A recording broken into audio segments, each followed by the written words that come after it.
Hello, and welcome to your motivational video for today. Today, I want to talk to you about sleep and the quality of sleep, specifically your sleep. And we all know that in order to be successful in our everyday lives, we all have to have sleep. And honestly, a lot of us think that, that the less sleep we have, the more successful we'll be because we can get more done. But it's actually the opposite.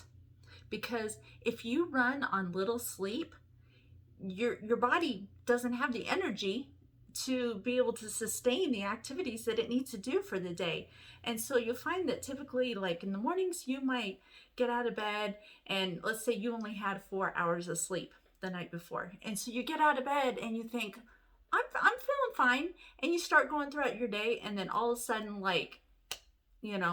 a few hours down the road, you kind of hit a wall and you're just kind of staring at everybody and everything. And you're thinking, I don't know if I can do this. And that's because you don't have energy. You didn't get enough sleep so that you could be able to fulfill the activities of your day.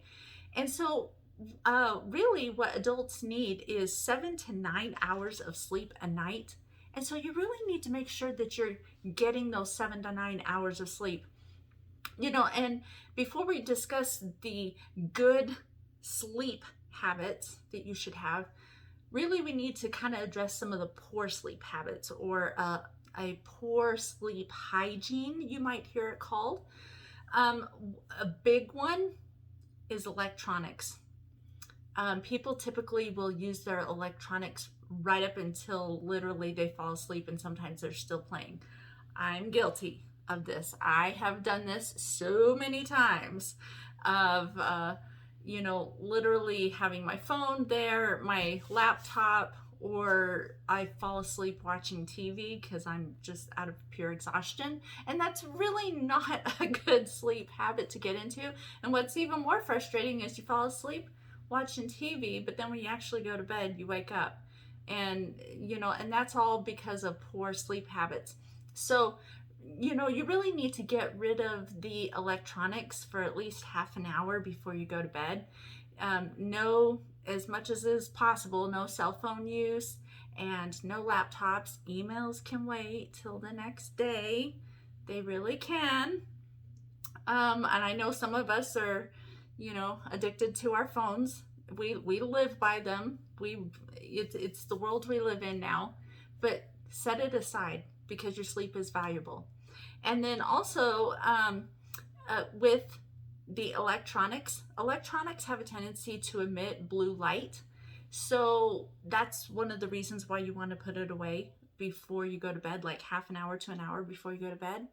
I actually wear a blue light filter contacts because I have to stare at computer screens literally all day long. That's my job. So I wear those to keep from getting headaches. But you also want to limit your caffeine and alcohol intake. Caffeine in the evenings is just not really a good idea, not unless you're driving or something like that. You really need to do away with caffeine in the evenings. And then alcohol, even though it's a sedative, it really doesn't help your quality of sleep. And then having an established sleep pattern. A lot of times people have irregular sleep patterns. They'll go to bed at various times, different days.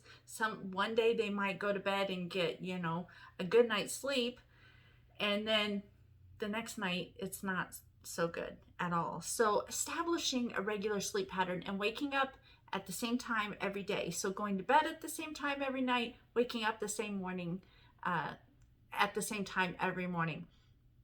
And also making sure that your room is conducive to a good sleep environment.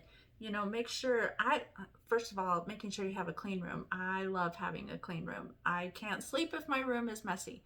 So having a clean room, having a cool, dark room, it might be a good idea if you have a lot of windows to possibly get the blackout curtains that will help establish that dark room setting so that the melatonin is released in your brain and you can have a good night's sleep. And then another thought I had is a relaxing bedtime routine. Something I was thinking of is like soaking in the bathtub before you go to bed, having a nice hot soak in the tub helps relax the muscles and get ready for going to sleep. Or you can read a book or listen to like an audiobook, something like that. Nothing that has the blue light with it. You don't want to cause a reverse effect of that. But establishing a good sleep habit that will set you up for success and help you maintain and stay a non-smoking person for the rest of your life. And I hope you have a fabulous day, and I'll see you tomorrow for your next motivational video.